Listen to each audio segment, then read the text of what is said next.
ഈ മലൈക്കോട്ടെ വാലിബൻ തന്റെ പുതിയ ചിത്രത്തിന്റെ റിലീസുമായി ബന്ധപ്പെട്ട് മോഹൻലാൽ സംസാരിക്കുന്നു. ഭാഗ്യം കൂടെയാണ് സിനിമയ്ക്ക് ഇനി വേണ്ടത്.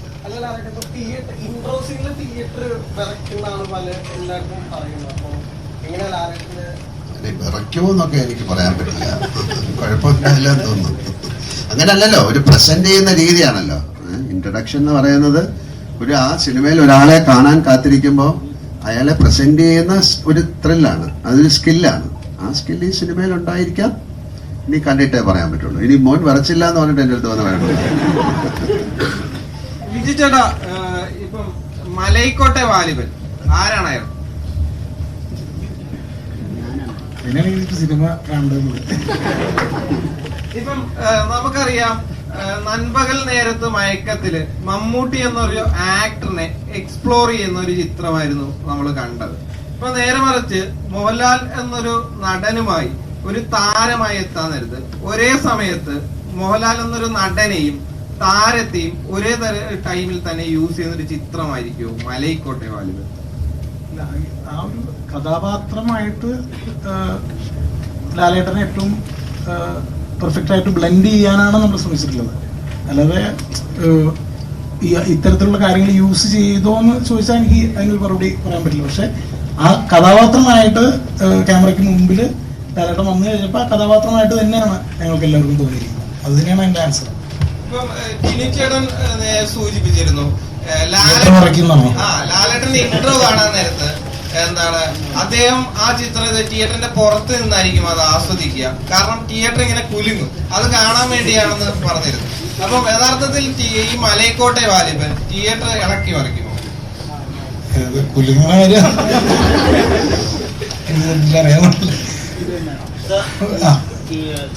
നൻപകലിനകത്ത് മയക്കം ചെയ്യുന്ന സമയത്ത് മമ്മൂക്ക എന്ന നടനെ അധികം ഒന്നും ഡയറക്റ്റ് ചെയ്യാതിരിക്കാനാണ് ശ്രമിച്ചത്, അധികം ഇൻസ്ട്രക്ഷൻസ് കൊടുക്കാതിരിക്കാനാണ് ശ്രമിച്ചതെന്നാണ് പറയുന്നത്. മലൈക്കോട്ടെ വാലിബനിലേക്ക് വരുമ്പോൾ എപ്പോഴും ഇതുവരെ കരയാത്ത രീതിയിൽ കരയാനും ഇതുവരെ ചിരിക്കാത്ത ചിരികൾ മലയാളികൾക്ക് തരുന്ന ഒരു ആക്ടറാണ് ശ്രീ മോഹൻലാൽ. അദ്ദേഹത്തോടുള്ള അപ്രോച്ചായിരുന്നു അതിൽ നിന്ന് കുറച്ചുകൂടി വ്യത്യാസമായിരുന്നു ഇതിനകത്ത്. ഇതിലൊട്ടും തന്നെ ഞാൻ ഇൻസ്ട്രക്ഷൻസ് കൊടുത്തില്ല എന്നുള്ളതാണ്. സർപ്രൈസ് അല്ലേ?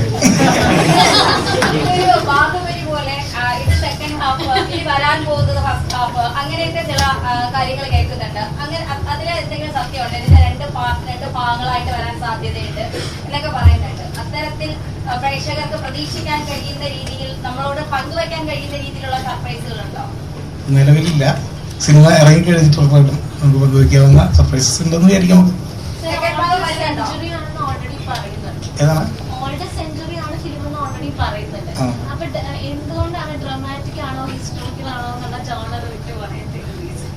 അല്ല, നമ്മള് ഓൾഡ് സെഞ്ചുറി ആണെന്ന് പറഞ്ഞിട്ടില്ല.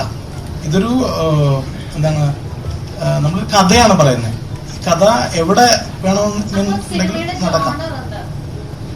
ജോണർലെസ് ആണ്, അതുകൊണ്ട് തന്നെ ജോണർ എടുത്ത് പറയാൻ പറ്റില്ല എന്ന് പറയുന്നത് അതുകൊണ്ടാണ്. നമ്മളൊരു ഒരു കെട്ടുകഥ, ഇപ്പോൾ നമ്മളൊരു അമർ ചിത്രകഥ വായിക്കുന്നത് പോലെ ഒരു കഥയാണ്.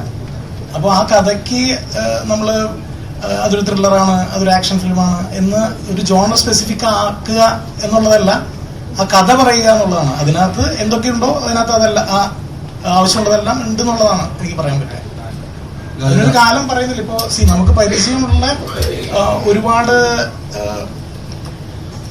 എന്താണ് ഒരു ടൈമും നമുക്ക് പരിചയമുള്ള കോസ്റ്റ്യൂംസ്, പല കാര്യങ്ങളും നമ്മൾ ഇതിനകത്ത് ബ്ലെൻഡ് ചെയ്യാൻ ശ്രമിച്ചിട്ടുണ്ട്. അതിൽ നിന്ന് നിങ്ങളാണ് വായിച്ചെടുക്കേണ്ടത് ഏത് കാലത്താണ് ഈ കഥ നടക്കുന്നത്. ഒരു കഥയാണ്, അപ്പൊ അത് ഉറപ്പായിട്ടും പറയാം. ലാലേട്ടാ, അപ്പം ശിവചേട്ടനൊക്കെ പറഞ്ഞ പോലെ പ്രതിഭയും പ്രതിഭാസവും നിങ്ങൾ രണ്ടുപേരും കൂടെ ഒന്നിക്കുകയാണ്. ഇതാണ് പ്രേക്ഷകർ ആകാംക്ഷയോട് കാത്തിരിക്കുന്നത്. ലിജോ എന്ന് പറയുന്ന സംവിധായകൻ വലിയ യൂണിവേഴ്സിറ്റിയാണ്. യൂണിവേഴ്സിറ്റി എന്നുള്ള ഏറ്റവും വലിയ സംവിധാനം നമ്മളൊക്കെ ആകാംക്ഷയോട് കാത്തിരിക്കുകയാണ് ഈ സിനിമ.